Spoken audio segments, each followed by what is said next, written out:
123 लोगों की जान ले ली। समूचा देश उस कोहराम से दहल गया। फैक्ट फाइंडिंग टीम बनी, एसआईटी को अलग से लगाया गया और न्यायिक जांच कमेटी भी बनाई गई। हैरत की बात यह है कि नारायण साकार हरि ना एफआईआर में नामजद है और ना ही जो एसआईटी की 900 पन्नों की जांच रिपोर्ट है उसमें उसका कोई इस तरह का जिक्र है कि वो कसूरवार माना जाए। एसआईटी को 24 घंटे में रिपोर्ट सौंपनी थी, मगर उसने सौंपी 6 दिनों में 150 लोगों से पूछताछ के बाद, और बाबा पूरे मामले में बेदाग।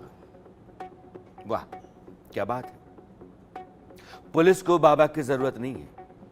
पुलिस बाबा को दोषी नहीं मानती। एसआईटी उसे तो दोषी मान ही नहीं रही।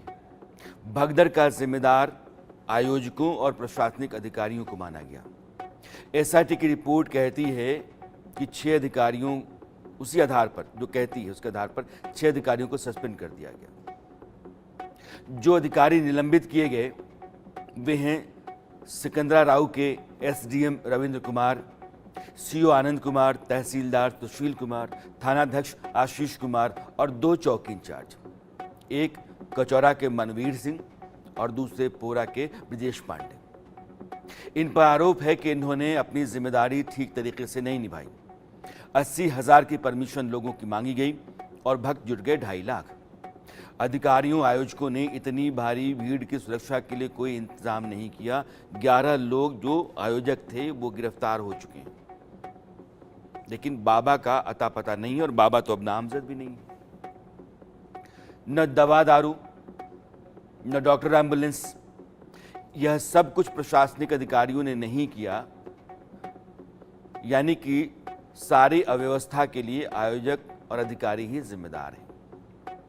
जिसके लिए लाखों की भीड़ जुटी, जिसने इतनी भीड़ जुटाई, जिसके सत्संग में अराजकता फैली, उसका कोई कसूर नहीं। उसके खिलाफ कोई जांच नहीं होगी, उसकी कोई जवाबदेही नहीं मिलती है। एसआईआर और एसआईटी की जांच में भले ही साकार हरि का नाम नहीं है, लेकिन अभी जुडिशियल इंक्वायरी की रिपोर्ट आना बाकी है। वो तो गनीमत है कि उत्तर प्रदेश की योगी आदित्यनाथ की सरकार ने साकार हरि जैसे ढोंगियों को रडार पर ले रखा है। मुख्यमंत्री योगी आदित्यनाथ ने सूरजपाल और साकार हरि के अटारियों जैसे आश्रमों, उसकी संपत्ति को खंगालने का आदेश दिया है। उत्तर प्रदेश में ही उसके 25 आश्रम हैं और लंबे चौड़े, भारी भरकम दरवाजे और ऊंची ऊंची 4 दीवारियों के बीच अंदर क्या चलता है, क्या होता है, कौन आता है, कौन जाता है, कुछ पता नहीं चलता। यूपी सरकार ये जानने में लगी है कि बाबा साकार हरि किस तरह का ढोंग करता है और इतनी जायदाद उसकी आई कहां से। चंदा नहीं लेते बाबा, चढ़ावा नहीं लेते, आश्रम पर आश्रम है।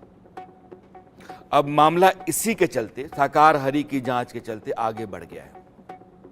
उत्तर प्रदेश में वे सारे बाबा जो जादू, टोना, तंत्र, चमत्कार, झूठ फरेब करके लोगों को बहलाने, बरगलाने, फुसलाने, फांसने का काम करते हैं, उन सब की कुंडली खंगाली जा रही है, लिस्ट तैयार की जा रही है। दरअसल फर्जी बाबाओं के चलते देश में जो सम्मानित संत हैं, वे तमाम महात्मा जो समाज को सींचने साँचने में अपना जीवन खपाए रहते हैं, उनकी प्रतिष्ठा पर आंच आती है इस तरह के फर्जी बाबाओं के चलते। संत समाज कलंकित होता है। इसलिए आप यह भी कह सकते हैं कि योगी सरकार देश की संत परंपरा और उस परंपरा में रचे बसे संतों की साख बचाने के लिए फर्जी बाबाओं पर नकेल कसने की तैयारी कर रही है। जाहिर ऐसा होता है तो समाज तो बचेगा ही। भोले भाले लोग, मजबूर, गरीब, जरूरतमंद फर्जी बाबाओं के जाल में फंसते हैं। समझते हैं कि उनके सारे कष्ट अब मिटने ही वाले हैं, बस बाबा कृपा उन पर हो जाए, सब कल्याण। भक्तों की बढ़ती भीड़ से पाखंडी बाबा भी खुश होता रहता है। रोज नए नए प्रपंच रचता है, अपने चेले चपाटियों को बाबा की सिद्धि के प्रचार प्रसार में लगाए रखता है, सेट करता रहता है और भक्तों की तादाद लगातार बढ़ती रहती है। उससे खुश होता है कि मेरी दुकान चल रही है, चमक रही है। आप खुद ही सोचिए कि कोई बाबा फकीर ऐसा कौन है जो जादू मंत्र देगा, आपको फूंक देगा कोई मंत्र और आपकी बिगड़ी बन जाएगी। तरह तरह के बाबा, किस्म किस्म के टोटके, हथौरा बाबा, क्वार्टर बाबा, वाइब्रेशन बाबा, मचान बाबा, पूछिए मत कैसे कैसे बाबा। इन सब की जगह सलाखें हैं। मगर बदकिस्मती समाज और देश की ये है कि ये सब दुकान सजाए बैठे रहते हैं। और आज दो मेहमान मेरे साथ हैं। एपी सिंह साहब हैं, आप जाने माने वकील हैं और आप बाबा के वकील हैं, साकार हरि साहब के। और महंत राजू दास साहब हैं, अयोध्या से आप जुड़े हुए हैं, हनुमानगढ़ी से आते हैं आप। महंत जी, मैं सबसे पहले आपके पास आना चाहता हूं। आप इस बात को बहुत मजबूती से उठा रहे हैं कि जितने भी फर्जी बाबा होते हैं, टोटके वाले, टोने वाले, तंत्र वाले, मंत्र वाले, बबूत वाले, फूंक वाले, इन सबों ने साधु समाज को नुकसान पहुंचाया है। इनके चलते साधु समाज कलंकित होता है। और आप इसी आधार पर साकार हरि के खिलाफ भी कार्रवाई चाहते हैं। बिल्कुल ठीक? जी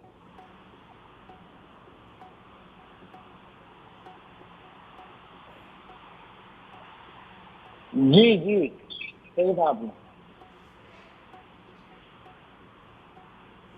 तो बाबा साकार हरि आपको गलत लगते हैं? देखिए, बोलने की आपकी अनुमति है? जी जी, मैं आपके बोलने के लिए अपने सवाल को पूरा किया। जी जी जी, देखिए, मैं किसी व्यक्तिगत एक व्यक्ति के ऊपर जाना नहीं चाहता हूँ, पहली बात। दूसरी बात, बाबा शब्द आपको हटाना पड़ेगा, साधु शब्द हटाना पड़ेगा।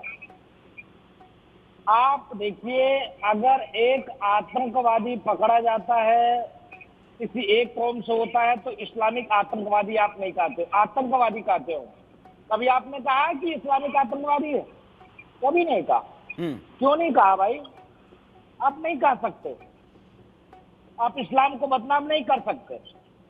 एक आतंकवादी के पकड़े जाने से पूरे इस्लाम कौम का आप नाम नहीं ले सकते। लेंगे तो आपको लोग शुद्ध कर देंगे, ठीक कर देंगे, सरपंच से आपका अलग हो जाएगा।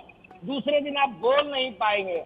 मामला होगा हिंदुस्तान का, 56-57 कंट्रियों में आपकी आवाज उठेगी, आपके खिलाफ। तो आप साकार हरि के साथ बाबा लगाना चाहते हैं? नहीं, सुन लीजिए, एकदम नहीं है, गलत बात है। अगर किसी ने बाबा लगाया तो उसके लिए खैर नहीं। कैसा बाबा? न चंदन, न तिलक, न कंठी, बूट पहनकर, सूट पहनकर, जूता पहनकर, मंच पर बैठकर, ये बाबा है क्या? मैं पूछना चाहता हूँ। कहीं तिलक देखा उसके मस्तक पर, गले में कंठी देखा उसके, या भगवास्त्र आपने देखा, या आपने नीचे कटी वस्त्र देखा? नहीं, आपने देखा suit boot, jeans, tie, pant, coat और जूता पहनकर, और मंच पर बैठकर लोगों को